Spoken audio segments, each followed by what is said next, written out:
Merhaba sevgili Hayat TV izleyicileri. Şu an Paris Republik yani Cumhuriyet Meydanı'ndayız.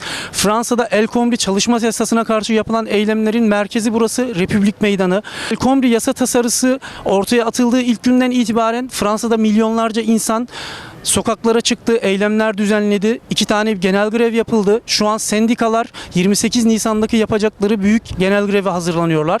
Bunun yanı sıra Paris'in birçok meydanında ve diğer kentlerde birçok meydanda Nuit Debout ismiyle her gece yüzlerce insan bir araya geliyor. Forumlar düzenleyip konserler düzenliyorlar. Yasaya karşı verecekleri tepkilere hep birlikte karar veriyorlar. Biz de birazdan burada bulunan insanlarla sizler için röportajlar yapacağız. Bonjour, est-ce qu'on peut vous connaître? Bonjour, oui, je m'appelle Eva Timon. Donc on veut bien savoir ce qui se passe ici, à la place de République. Qu'est-ce qui se passe? C'est quoi ces événements et pourquoi vous êtes là? Alors écoutez, en fait c'est un rassemblement de personnes qui vient de plein d'horizons différents et qui cherchent à réfléchir à qu'est-ce que c'est un système représentatif, un système démocratique représentatif. Et donc c'est plein de personnes qui réfléchissent sur différents thèmes et qui cherchent le consensus, qui cherchent à réfléchir à quel système on souhaite pour qu'on soit le plus en cohérence avec le monde actuel. Alors écoutez, moi sur cette loi-là, je ne peux pas précisément dire mon point de vue. Je sais que c'est une loi qui a été très controversée parce qu'elle va plus dans le sens du patronat et plus dans le sens des entreprises et que les droits des salariés sont minimisés.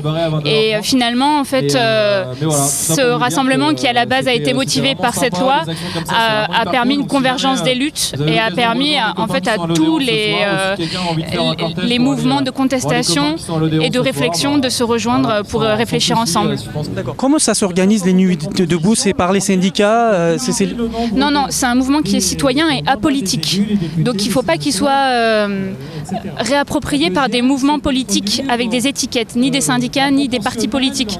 C'est des mouvements citoyens, donc on se met en lien, notamment par les réseaux sociaux, et on essaye d'organiser des commissions. C'est comme ça que ça s'organise. Donc c'est beaucoup d'associations ou de citoyens lambda. Et on fait des commissions de réflexion. D'accord. Est-ce que vous pensez que ces événements vont repousser certaines choses en France et qu'est-ce que vous en pensez au final, plus tard, qu'est-ce qui se passera? Bah écoutez, moi j'espère que ça va changer des choses. J'espère que ça va donner au moins un espace d'expression, un espace de réflexion, et j'espère que ça va se concrétiser sur des choses intéressantes pour la suite, surtout pour la jeunesse et puis pour beaucoup de populations marginalisées aujourd'hui. Bonjour, est-ce qu'on peut vous connaître? Oui, alors je suis Flore, j'ai 27 ans et je suis dans le mouvement Nuit Debout depuis le premier jour. Est-ce que vous pouvez nous raconter un petit peu ce qui se passe ici? Alors c'est un mouvement qui est né à la suite de toutes les mobilisations et manifestations contre la loi travail, qui est une loi qui veut aller vers plus de libéralisation du marché du travail et qui aspire à plus de choses que cette loi, à un peu remettre en question ce monde libéral sans justice sociale qui est le nôtre. Donc voilà. Comment ça s'organise la Nuit Debout?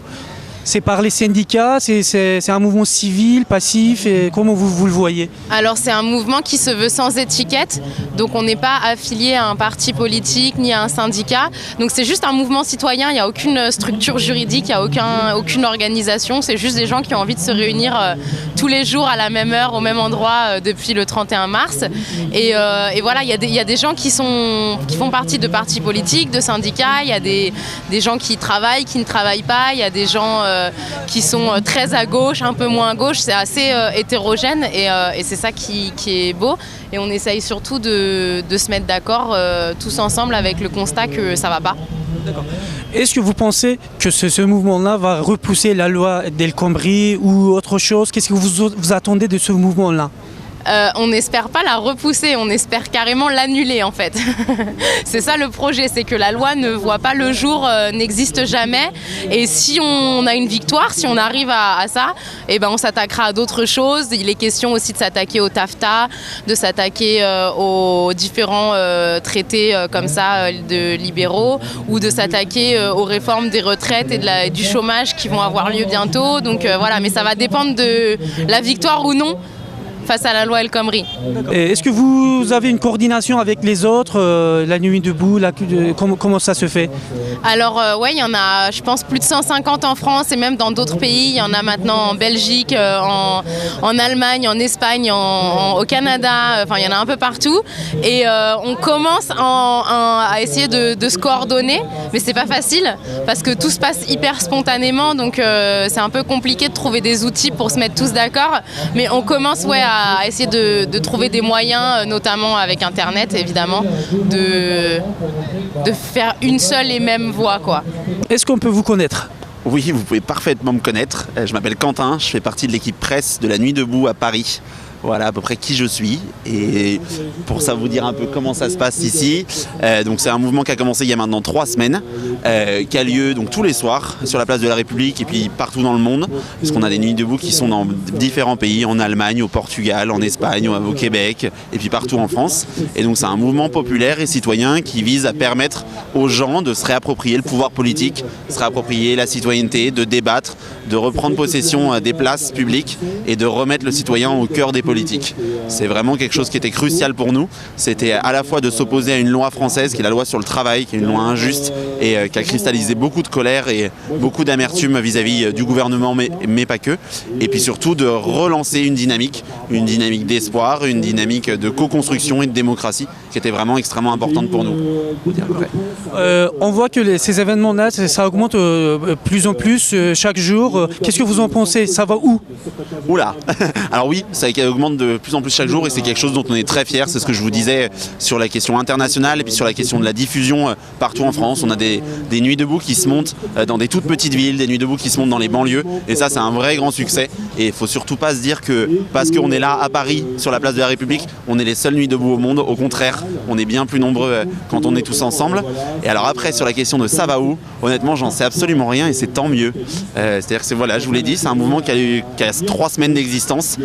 Quand on voit ce que les politiques ont réussi à faire en 20 ans, c'est pas grave si on n'a pas une décision claire en 3 semaines. Une dernière question. Comment l'État, le gouvernement voit ces événements? Est-ce que vous avez certaines pressions par les forces de police ou autres? Oui, tout à fait. C'est vraiment, on sent qu'il y a une vraie méfiance de la part des politiques. C'est pas compliqué. Nous, le mot d'ordre, quand on s'est réunis pour la première fois, c'était comment leur faire peur. Avec une cible claire qui est de dire ceux qui nous gouvernent aujourd'hui font n'importe quoi.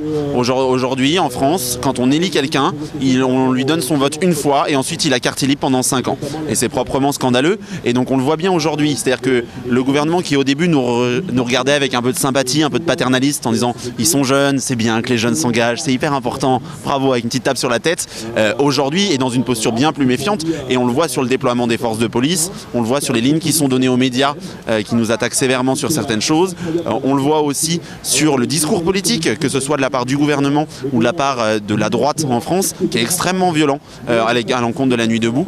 On a parlé de pustules fascisantes, aujourd'hui on nous a dit que c'était des gens qui n'avaient pas de cerveau, on nous a traité de cirque, de singes qui ne font que débattre. C'est des discours extrêmement violents et qui montrent qu'on a réussi. On leur fait peur. Dans la tête, savoir est-ce qu'on a envie. Et ça, j'aimerais bien aujourd'hui qu'on commence réellement à s'interroger là-dessus. Parce que le problème, c'est que il reste...